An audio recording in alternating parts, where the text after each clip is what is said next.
नमस्कार दोस्तों, व्याख्यान क्लासेज में आपका हार्दिक अभिनंदन है, स्वागत है।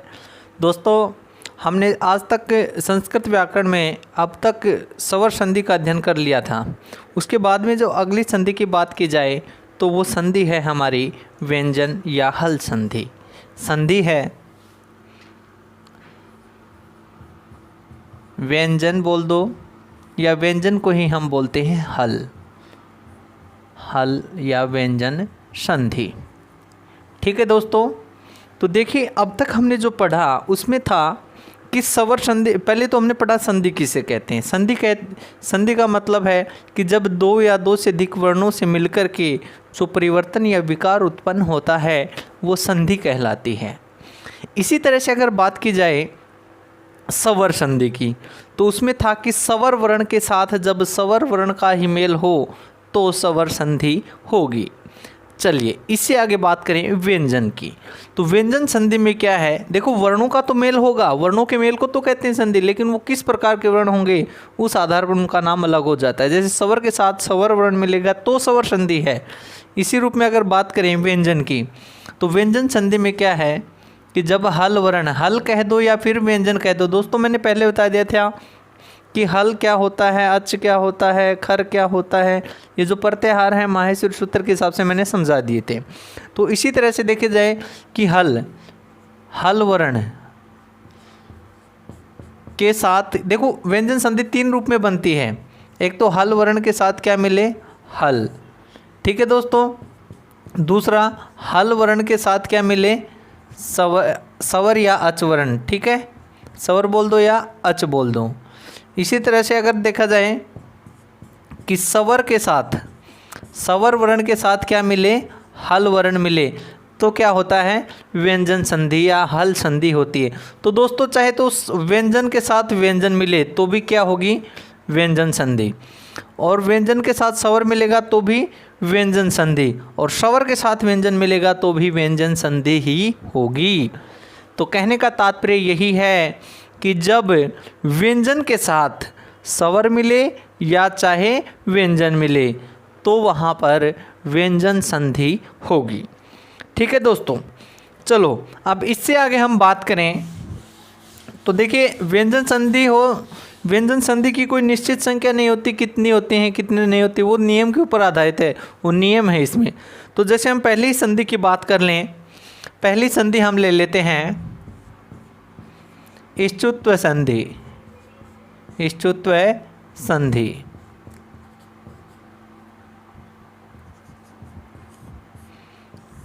देखिए दोस्तों, इसके लिए एक सूत्र प्रचलित है, इस्तो इश्चुना इश्चु इस्तोश्चुनाश्चु।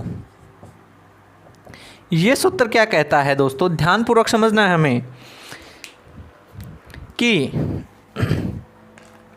जब क्या हो, इस्तो का मतलब होता है से और तो का मतलब होता है तैवर्ग। से और तैवर्ग, ध्यान से देखना दोस्तों, से और तैवर्ग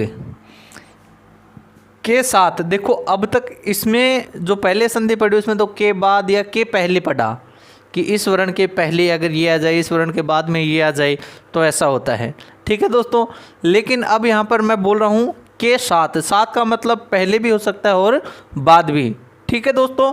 तो कहा कि जब स या तय वर्ग के साथ किसका मेल हो, श या फिर देखो इच्चु, स चु का मतलब चय वर्ग, जो मैंने पहले बता दिया था।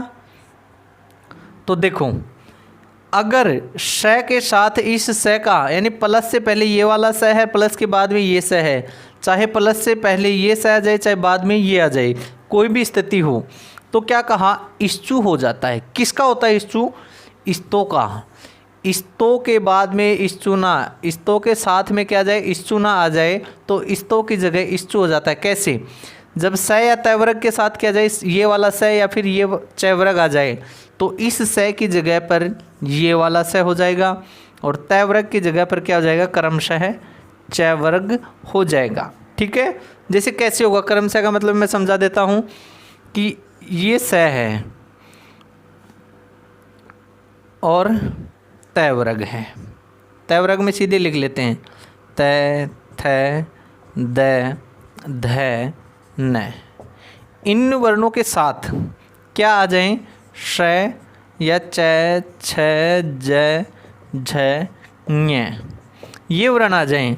तो इस स की जगह, तो अगर देखो ये स है, इसके बाद में कोई भी आ गया, चाहे ये आ जाए, चाहे ये कोई भी एक वर्ण आ गया, तो इस स के स्थान पर क्या कर देंगे? ये वाला स कर देंगे। ठीक है दोस्तों। अगर त, थ, द, ध, न में कोई सा भी वर्ण आ गया प्लस से पहले या बाद में, और उनके साथ देखो प्लस से पहले मान लो एक बार, ठीक है, प्लस से पहले मान लो त, थ, द, ध, न आ गए कोई भी एक, और इनके बाद में इनमें से कोई भी एक वर्ण आ गया, तो तय की जगह तो चय वर्ग हो जाएगा तय वर्ग की जगह। तो तय पहला वर्ण है ना, तय वर्ग का पहला वर्ण तय है, तो उस तय की जगह पर चय वर्ग का पहला वर्ण क्या हो जाएगा? चय हो जाएगा। दूसरा वर्ण थ है, तो इस थ की जगह पर क्या हो जाएगा? छ हो जाएगा। द की जगह क्या हो जाएगा? ज हो जाएगा। ध की जगह झ हो जाएगा। न की जगह ञ हो जाएगा। ठीक है दोस्तों, इस प्रकार से ये परिवर्तन हो जाते हैं। अब इसको उदाहरण सहित समझ लेते हैं। कुछ उदाहरणों के माध्यम से इसको हम जान लेंगे। जैसे रामश चिनौती, इस उदाहरण के माध्यम से हम इसको जानने की कोशिश करेंगे दोस्तों। इस रामस में ये वाला क्या आ गया? स आ गया। तो मैंने सूत्र में क्या समझाया है अब तक कि जब क्या आ जाए स या तयवर्ग के साथ ये वाला स या चयवर्ग आ जाता है ना, तो इस स की जगह ये तालव्य स हो जाता है। तयवर्ग की जगह पर चयवर्ग हो जाएगा। तो ये स आ गया, इसके बाद में चयवर्ग आया है ना, तो इस स की जगह पर ये वाला स हो जाना है। तो क्या करेंगे? राम, आधा स है तो इसको आधा स लिख देंगे, रामस चिनौती हो जाएगा। ठीक है दोस्तों, इसी रूप में अगर बात करें हम आगे, और भी उदाहरण ले लेते हैं हम इसका। जैसे रामस जोड़ सेते, जैसे ये है। तो अब क्या करेंगे? ये स है, स के बाद में ये तालव्य स आ जाएगा, तो दंतीय स के स्थान पर भी तालव्य स हो जाएगा। क्या बनेगा? रामसेते। ठीक है, अन्य उदाहरण भी हम इसके देख लेते हैं। जैसे और भी उदाहरण है इसके, इस बात को ध्यान रख लेना इधर वाली को। जैसे उद जोड़ ज्वल। अब देखिए दोस्तों, द है यानी तयवर्ग आ गया एक साइड में, और बाद में क्या आ गया? चय या चयवर्ग या श आ जाए, तब क्या कर देंगे? तयवर्ग की जगह पर चयवर्ग करना है हमें। तो ये चयवर्ग आ गया ना जय, तो इस द की जगह पर चय, देखो द कौन से नंबर का है? तय, थ, द, तीसरे नंबर पर आता है। तो चय वर्ग का भी तीसरा ही वर्ण कर देंगे, चय, छ, जय कर देंगे इसकी जगह, तो उज्ज्वल हो जाएगा। ठीक है, इसी तरीके से अगर और भी हम उदाहरण इसके ले सकते हैं। तो दोस्तों, उदाहरण तो एक समझ में आया, दो समझ में आए, 50 समझ में आए, बात एक ही होती है। अगर एक समझ में आ गया तो सभी समझ में आ जाते हैं। और भी एक उदाहरण ले लेता हूं मैं। जैसे ये उदाहरण है सारंगीन, सारंगीन प्लस जय। इस उदाहरण को देखो, यहाँ पर न है यानी तय थ द ध न आ गया ये वाला न, और बाद में क्या आ गया? चयवर्ग आ गया। तब इसकी जगह पर क्या कर देंगे? तयवर्ग है ना प्लस से पहले, और बाद में चयवर्ग, चयवर्ग के साथ तयवर्ग हो गया, तो तयवर्ग की जगह भी चयवर्ग करना हमें। तो ये तयवर्ग इसकी जगह चयवर्ग कर दो। तो न कौन से नंबर का है? तयवर्ग का 5वां, तय, थ, द, ध, न, 5वें नंबर पर आ रहा है। उसी तरह से हम चयवर्ग का 5वां अक्षर ले लेंगे, च, छ, ज, झ, ञ हो जाएगा। तो कर देंगे सारंगीन जय, ये बन जाएगा हमारा उदाहरण। ठीक है दोस्तों, ये हुआ हमारा सॉरी, स्तुत्व संधि यहाँ पर हो जाते हैं इस प्रकार से। ठीक है दोस्तों, आशा करता हूँ यहाँ तक कोई समस्या आपको नहीं होगी।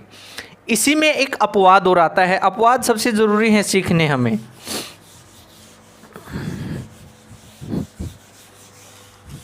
एक सूत्र है 7। क्या है? सूत्र का नाम है 7 सूत्र। इस सूत्र को कहते हैं 7। ये सूत्र क्या कहता है? ध्यान से देखना कि जब ये स हो, अपवाद है इसी का, ये इसी के साथ दे रहा हूं इसको, इस स के बाद क्या आ जाए? स के बाद तय वर्ग आ जाता है, ये अपवाद है। स के बाद क्या आ जाए, तय वर्ग आ जाए तो कोई परिवर्तन नहीं होता है। क्या नहीं होता है, कोई परिवर्तन नहीं होता। जिस प्रकार से उदाहरण ले लेते हैं हम इसका, पृष्ठ जोड़ न, पृष्ठ जोड़ न, नियम से तो क्या बनता है, देखो यहाँ पर मैंने ये बताया था, स और तय वर्ग, तय थ द ध न, इनके साथ में क्या आ जाए, ये वाला स और च छ ज झ ञ, ये वर्ण आ जाए। तब इस स की जगह तो ये स, तय की जगह च, थ की जगह छ ज झ और ञ, ये क्रम से हो जाते हैं इनकी जगह पर। लेकिन ये 7 सूत्र क्या कहता है, जब स के बाद क्या आ जाए, तय वर्ग आ जाए ना, ये अपवाद हो गया। देखो अपवाद है तो क्या क्या कहता है कि कोई परिवर्तन नहीं होगा, तो सीधा सीधा बन जाएगा प्रसन्न। इसी तरह से है विष जोड़ न, तो बन जाएगा विषण। ठीक है दोस्तों, इस प्रकार से ये इस संधि का अपवाद रूप है। इसी का विरोध करता है, इसी नियम का ये। ठीक है, तो ये हमारे इष्टत्व संधि यहाँ पर पूर्ण होती है। इसी तरीके से दोस्तों एक बात ध्यान रख लेना, प्लस से पहले ही जरूरी नहीं, प्लस के बाद में भी हो सकती है। हो सकता है प्लस से पहले ये आ जाएं और बाद में प्लस से पहले क्या आ जाएं, ये अगर स और तय वर्ग भी सब प्लस से पहले आ जाते हैं और बाद में ये आ जाते हैं, तो भी क्या होगा, परिवर्तन होगा। ठीक है, आगे बात कर लेते हैं हम, दूसरी संधि ले लेते हम, जो कि इसी के रूप में आधारित है। वो भी अगर ये संधि समझ में आ गई तो वो संधि भी समझ में आ जाएगी। अगली संधि का नाम है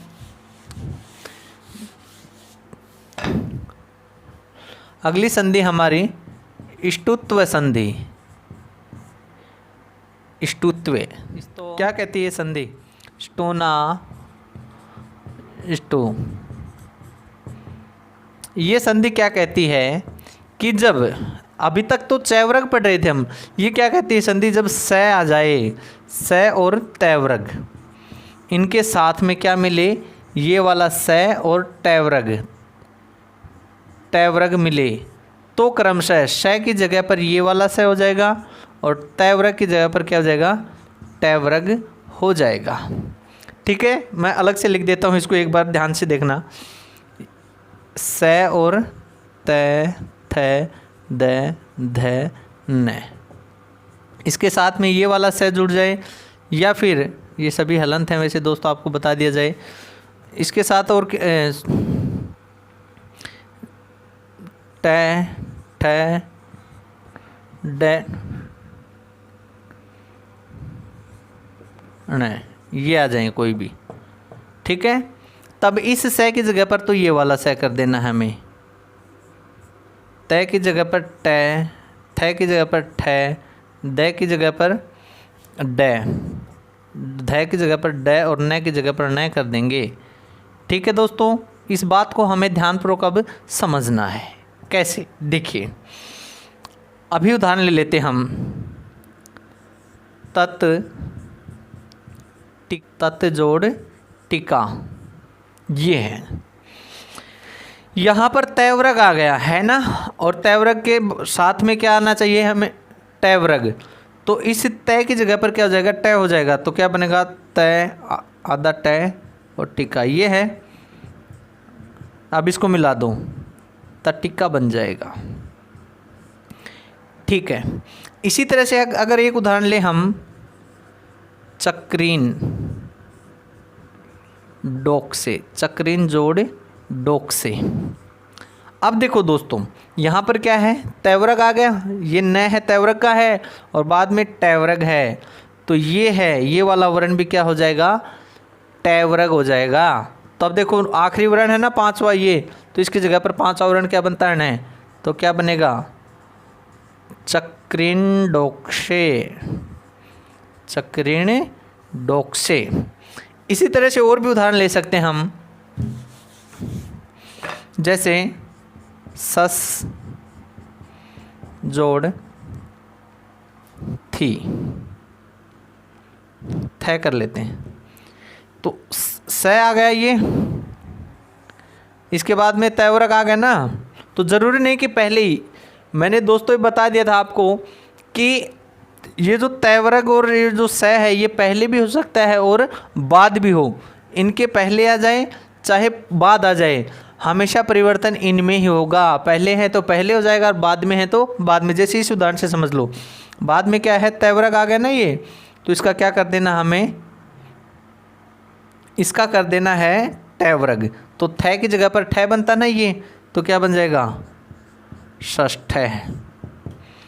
ठीक है दोस्तों, और देख सकते हैं एक आध उदाहरण और भी इसका देख ले, जैसे षष्ठी बनता है वो भी इसी रूप में बनता है। चक्रीन डोक से बन गया, तट्टिका बन गया। ठीक है दोस्तों, इस प्रकार से हमारी ये जो इष्टुत्व और इष्टुत्व संधि हैं दोनों एक जैसी ही हैं, एक जैसी हैं दोस्तों, ज़्यादा फर्क नहीं है। बस ध्यान ये रखना है कि स या तयवर्ग तो रहेगा, लेकिन एक बार तो यहाँ पर क्या बन जाएगा, चयवर्ग या तालव्य श आ जाएगा। अगर तालव्य स और चयवर्ग रहेगा तब तो इष्टुत्व बन जाएगी। अगर स या तयवर्ग के बाद में क्या जाए, टयवर्ग आ जाए, तब क्या बन जाएगा, इष्टुत्व बन जाएगी।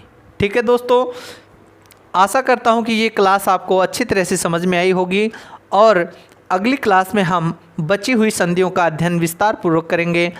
तब तक के लिए धन्यवाद।